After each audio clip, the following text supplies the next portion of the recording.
Okay, Obama drone attacks. I mean, people, this is a big freaking deal.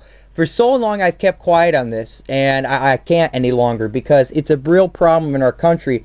How do we want to perceive ourselves? What type of lives do we want to live? You know, Obama came out and he said, "I'm not a dictator." But yet, with the National Defense Authorization Act, commonly referred to as the NDAA, he can hold you indefinitely whenever he wants just because he suspects you of being a terrorist. That's it. He can hold you in jail and go through that whole process of enhanced interrogation, also known as torture, where he can basically do whatever he wants with you. He can lock you up for the rest of your life. And that's not it. I'm worried about those drone attacks. Holder released, that's, Eric Holder, he came out with this nice little memo saying that, yes, Obama has the right to use drone attacks on American citizens on American soil. What is a drone attack? Well, every Tuesday he sits down with his head honchos and he says, hey, who's a terrorist type of person that we should kill? And they say, oh, here's a list of people, you want to go do it? And all he has to do is say, yeah, and they fly a drone. All right, an unmanned aircraft that flies into other countries, which then can be used to kill people. And we've done it before. Ladies and gentlemen, I want you to Google terms like double tap. What is a double tap? It's something that even the mafia wouldn't do. You see, what happens with a drone attack is that we fly into a country that we're not in war with, but yet we engage a person in that country with military force. We fly a militarized drone over their airspace without permission, find a target and engage the target. They can be, let's say, a person who talked to a terrorist. They don't have to be a terrorist. They just have to be someone who's affiliated with a terrorist, and we can kill them if Obama says it's okay. So we launch a bomb or missile at this building, blow it up to smithereens, kill how many people inside of it, because it could be an apartment building, it could be someone's house, and anyone who's in there who's over the age of 18 is considered a military combatant.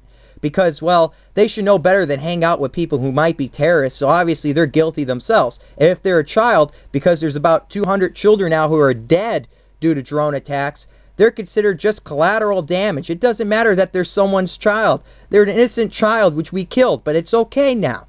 So once we blow up the building, we fly the drone around for a little bit, see what's going on. If an ambulance or just good Samaritans pull up, think about it. If a building blew up, wouldn't you want to go in and try to save people? That's just common sense. But now we have a drone flying above it, and what we do is we drop another bomb or missile to get rid of all those emergency personnel, all those ambulance drivers, all those paramedics. We kill them because we don't want them to save the bad guy which we tried to kill in the first place. Now, what we do in the next part of a double tap is we wait until there's a funeral. The bad guy's body got pulled out. Okay, they're burying him. So what we do now is we wait for some of his terrorist buddies to show up at the funeral. And when they're there, we blow up the funeral too, because we need to get rid of the rest of those evil terrorists. What does it take to declare someone a terrorist? Because right now, Obama can declare that an American citizen is a terrorist. You have protections. You have due process.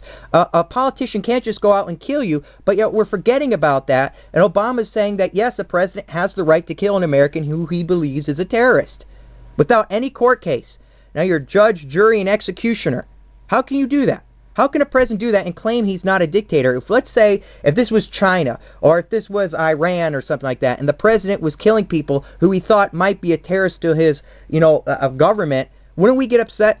Hey, Ahmadinejad just killed 12 people who he thought might threat his political power. Shouldn't we shouldn't we pull this guy out of office? And that's the thing. I wanted to bring up impeachment. That's why I came up, because you got to think about it. Obama, all right, he's done a lot of things which are not constitutional, a lot of things which no sane president would ever do. And yet, he hasn't been impeached or brought up on anything. All right, I mean, Clinton, everyone made a big deal about him. Bush, everyone was saying Bush was a war criminal. Obama has expanded the wars and now literally has killed people without any due process with his drone bombs. And says he can use that in the United States. He says, well, I really won't, but it's a good thing to have. Well, listen, Obama, what's going to happen when you're out of office? Maybe we can have a worse president. Maybe we could have someone like a Hitler in office.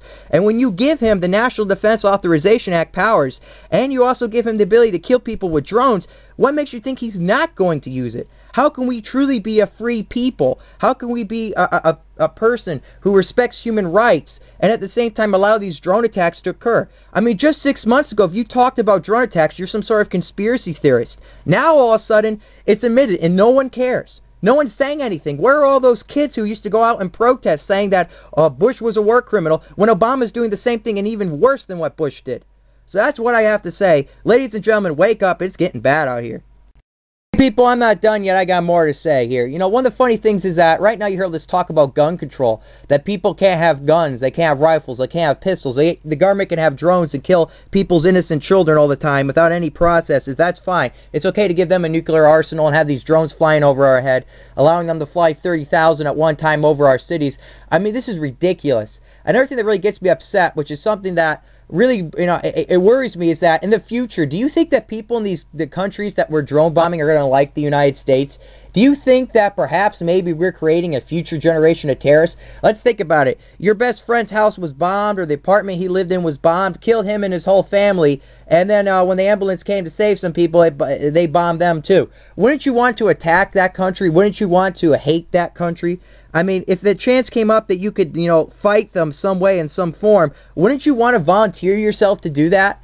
That they blew up your whole town, your whole city for no real reason whatsoever. Innocent children who had their limbs ripped off. Wouldn't that make you a little bit pissed? I don't know. It's just something to think about. Take care, y'all.